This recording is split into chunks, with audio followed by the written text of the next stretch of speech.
Herbie, we're talking about the Nico Iamaleava situation with Tennessee and the transfer portal being open, and you know how this was seemingly inevitable, but obviously this is the first big name where this is taking place. What are your thoughts on it? I know the old college football heads hate it because it feels like it's disrespecting the game and this isn't what it's about, but it feels like with the changes that were made, this was kind of inevitable. I don't know. What are your thoughts on it, Herbie, as you kind of watch it unfold? Yeah, I think most people I've talked to have kind of come to grips with NIL, with understanding that players are being paid and that's kind of part of the world. I think the gripe or the concern is not having any rules or regulations. The fact that people are coming out saying that players are talking about in the first portal threatening to leave if they don't get what they want, and maybe even skipping bowl games or the playoff. And now having a player like this try to hold his team hostage, even though he's paid pretty handsomely, and he decides, hey, not he, but his team decides, hey, you got to give us what we need. I just try to put this into NFL perspective.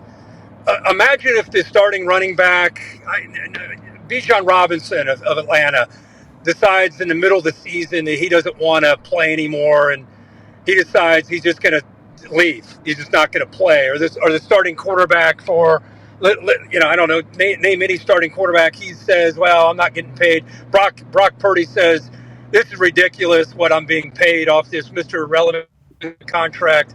Gets to like week 7 and just decides, the hell with this. I'm done. Like, that can't happen, right? You're under contract. You can't do that. Well, in college football, we don't have that. So you get these agents and you get these, sometimes dads who are playing agents who are playing a very dangerous game with head coaches and with universities. And they try to use leverage, and they try to think that they can get something when they can't. And I applaud Josh Heupel for standing up, and not because players don't deserve to be paid, but because of how this unfolded and the timing of it.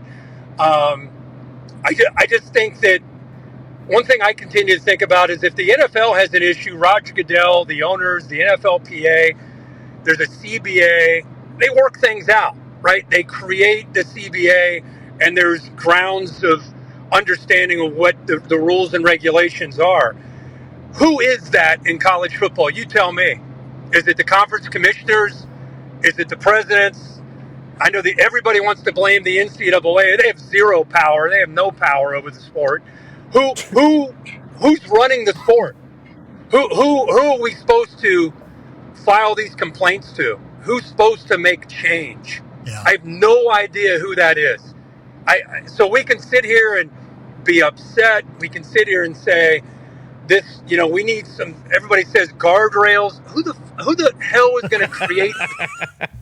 Who's creating the guardrails? And who's policing the guardrails? I mean, there are so many things that you have to build. It's a multi-billion-dollar business that has no structure that you have to kind of piece together after it's already running. And to your point about the NFL with the quarterbacks or running backs doing that, they have the salary cap as an excuse. Like, we can't just give you another $10 million because we have a certain amount of money we're allowed to pay for the entire team. Right now, the way I assume these reps see it is, you just got to go to a booster and get another $500,000. Yeah, you got to do this, and that is not sustainable. Obviously, that is a situation for the teams that they would like to have a built-in excuse like the NFL has. But I don't know how that happens. To your point, I don't know how any of that happens. It's so much work, Herbie. We've talked about this ad nauseum. It is so much work getting so many people to agree on things, and then also having the right ideas that actually fix it. I mean, I don't know how they do it, Herbie, unless it's you. No, nobody's got the stones to become that guy who's going to be the leader and say, this is what we're doing. Everybody's afraid of litigation. Everybody's afraid of the threat of litigation. Nobody says what they really think. Nobody's willing to be a leader. Nobody's leading this sport. That's where we are right now. You have an SEC commissioner who's in charge of just huh? Why is that? Why is no one willing to take that? And why don't we have somebody? We know how big college football is. Why is no one doing that? because of what I just said, everyone's afraid right now in this player movement. If you do anything that's perceived to not be willing to give what the players want, then you're a problem. You need to be removed. And so people are just kind of like leading like this. Like they're terrified to lead. They're terrified to make big decisions, and ultimately they're sitting back and not doing what to me they need to do, which is having some balls and making some decisions and taking the heat. And the problem right now is if you do that, you get an attorney who either threatens to sue you or sues you. And now you're in a tough spot because the players win all these arguments. The players win all these debates. When in doubt, just blame the NCAA. I mean, that's all you have to do. The NCAA is like the boogeyman. You just when in doubt. It's never has anybody ever come out and said a player's ever at fault ever? Well, Nico, this one's been pretty loud on Nico, I think. And then during the college football playoff, I think there was some. Well, I don't mean fans. I'm talking about people that follow the sport and care about the sport. Let me just say this about Nico. I did about 4 or 5 games with Tennessee. First time I did a Tennessee game, I was very interested to see what it was going to be like in our production meeting, what he's going to be like. I saw the pajamas. I heard about the $8 million. No idea what's true, what's not. And he hopped on our first call that we did with him. It was against NC State early in the year. I think it was the first game of the year. And I thought, all right, here we go. And this dude was one of the typical Polynesian, laid back, calm, quiet, humble, nicest guys I've ever spoken to. I was blown away. So I'm not piling on Nico at all. I don't know what's gone on. I don't know. I hear about his dad. I hear about his team. I can just tell you the kind of guy that's why I'm sure it's tough for Josh Heupel to let him go is if it's Nico, Nico's like a great teammate. Nico's a great guy. Nico is a guy that you want as a guy from my time being around him. You want him in your huddle.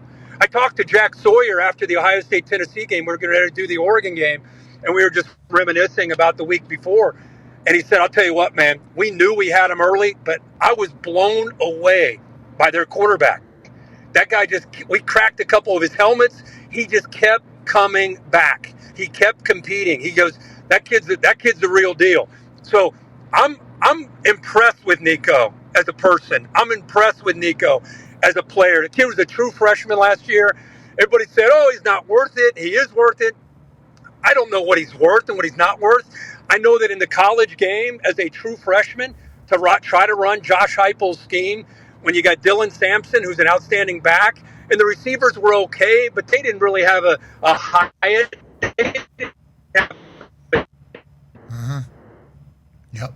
Yeah, they didn't really. Him as a player. I'm just saying that when do you ever hear anybody be critical in this era of a player? Because they're afraid to be critical of a player because you get labeled as a guy that's against the players. You get labeled as a guy that's an old head.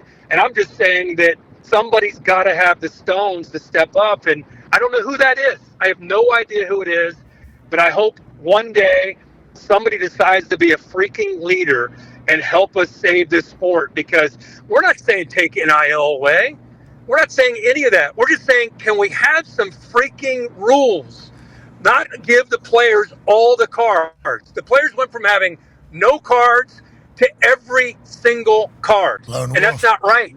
It's just not healthy. Yeah, I agree. And I don't think putting guardrails on it is hurting the players. I think inevitably it's going to help the players going forward. It's just like the CBA, and the union. The NFLPA used to come every single year to every single team.